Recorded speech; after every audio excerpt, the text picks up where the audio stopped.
नमस्कार दोस्तों, ज्ञान गंगा विद्यालय की ओर से ऑनलाइन पढ़ाई के अंतर्गत कक्षा 12 में आप सभी का हार्दिक स्वागत है। मैं हूं शरद सर और आज हम सीखेंगे विषय सांख्यिकी के बारे में। कक्षा 12 में सांख्यिकी में हमारा पहला पाठ है सूचकांक। सूचकांक को इंग्लिश में इंडेक्स नंबर कहते हैं, इसीलिए सूचकांक को पूरे पाठ में हम आई के द्वारा दर्शाएंगे। सामान्य सूचकांक किसे कहते हैं? तो चालू वर्ष का मूल्य किसी निश्चित आधार वर्ष के मूल्य की तुलना में कितने प्रतिशत का उसमें परिवर्तन होता है, उस प्रतिशत परिवर्तन के औसत को समूह का सामान्य सूचकांक कहा जाता है। दोस्तों, ये परिभाषा जब आप पढ़ेंगे तो बहुत भारी भारी शब्द लगेंगे और याद नहीं रहेगा, इसीलिए मैंने आपको शॉर्टकट में बताया था कि चालू वर्ष के मूल्यों में आधार वर्ष के मूल्यों की तुलना में कितने प्रतिशत के औसत की वृद्धि होती है, उस समूह को हम सामान्य सूचकांक कहते हैं। सामान्य सूचकांक का सूत्र है आई बराबर आई यानी इंडेक्स नंबर सिग्मा P1 बटे P0। P1 जो है वह हमारे लिए चालू वर्ष का मूल्य है और P0 जो है वह आधार वर्ष का मूल्य। यहाँ पर भी मैंने लिखकर आप लोगों को बताया है। P1 जो है चालू वर्ष का मूल्य और P0 आधार वर्ष का मूल्य बटे n यानी चल के मूल्यों की संख्या और गुणा 100।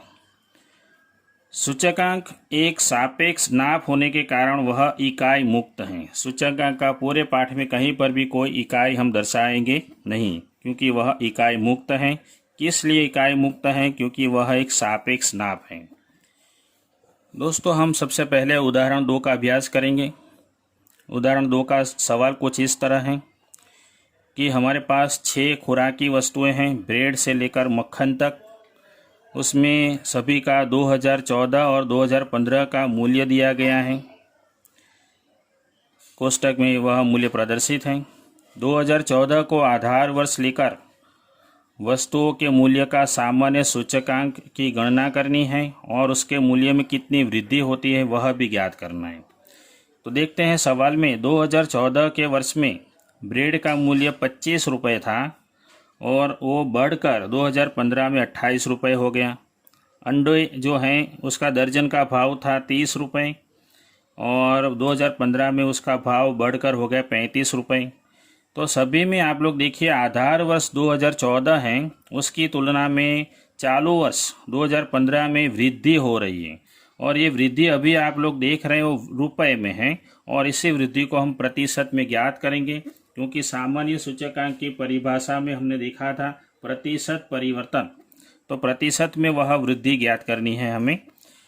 घी का मूल्य जो है एक टीन यानी एक डिब्बे का मूल्य 375 रुपये था चालू वर्ष में आधार वर्ष में, जबकि वह मूल्य चालू वर्ष में बढ़कर हो गया 380।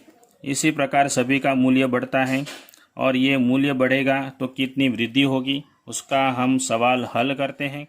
दोस्तों, यहाँ पर मैंने एक बॉक्स बनाकर रखा हुआ है। 2014 का जो आधार वर्ष था उसे हम P0 कहेंगे और 2015 का जो चालू वर्ष था उसे P1 कहेंगे।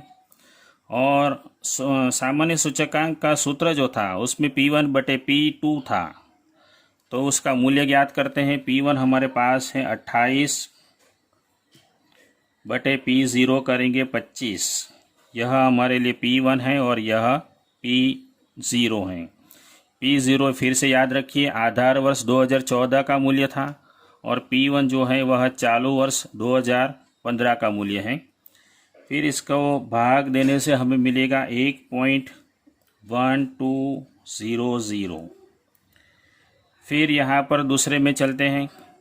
हमारे पास P1 है 35 बटे P0 करेंगे 30। इसको भाग देने से मिलेगा 1.1666। उसके बाद घी का मूल्य देखते हैं। 2015 में हो गया था 380 रुपये, जबकि 2014 में था 375 रुपये। उसका भाग देते हैं तो 1.0133 मिलता है। यानी हमने इसमें भी P1 बटे P0 किया हुआ है। दूध के भाव में भी P1 हमारे पास 40 है और P0 36 है। इसको भाग दे देते हैं तो हमें मिलेगा 1.1111। फिर चीज़ का जो भाव है P1 हमारे पास है 500 रुपये और उसका पुराना भाव P0 हमारे पास है 440 रुपये। तो इसका मूल्य सापेक्ष हम देखते हैं 1.1364। उसके बाद मक्खन की बात करते हैं। मक्खन में P1 हमारे पास है 300 बटे P0 है 265। 300 को 265 से भाग देने पर मिलेंगे 1.1321। इन सभी का योग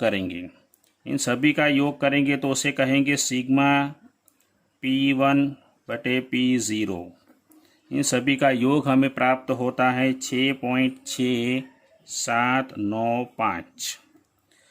तो ये बहुत ही सरल है। हमें बस पूरे कोष्टक में P1 बटे P0 ही करना है और सभी मूल्य जो प्राप्त होते हैं, मूल्य सापेक्ष प्राप्त होते हैं, सभी का योग करना है।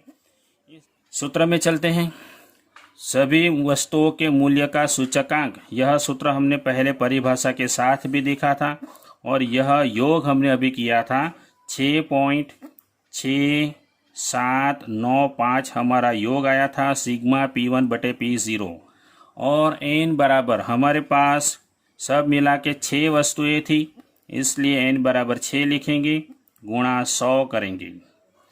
इसका हल निकालने पर हमें प्राप्त होता है 111.33। यह हमारा सूचकांक हो गया। खुराकी वस्तुओं का सामान्य सूचकांक इस प्रकार हमें मिलता है 111.33। बहुत ही सरल प्रकार है। सूचकांक आय के मूल्य पर से देखा जा सकता है कि वर्ष 2014 की तुलना में 2015 वर्ष का खुराकी वस्तुओं का समग्र मूल्य समग्र रूप से कितने प्रतिशत बढ़ेगा। तो ये जो हमें सूचकांक मिलता है 111.33, उसे यहाँ रखेंगे, उसमें से 100 माइनस करेंगे तो हमें मिलेगा 11.33। यानी 2014 की तुलना में 2015 के वर्ष में मूल्यों में कितने प्रतिशत वृद्धि होती है वो हमें प्राप्त होता है।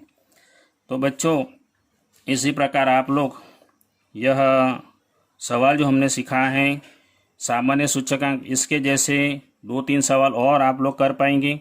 वो आप लोगों को अलग से भेजे जाएंगे, वो आप लोग करके देखना। धन्यवाद।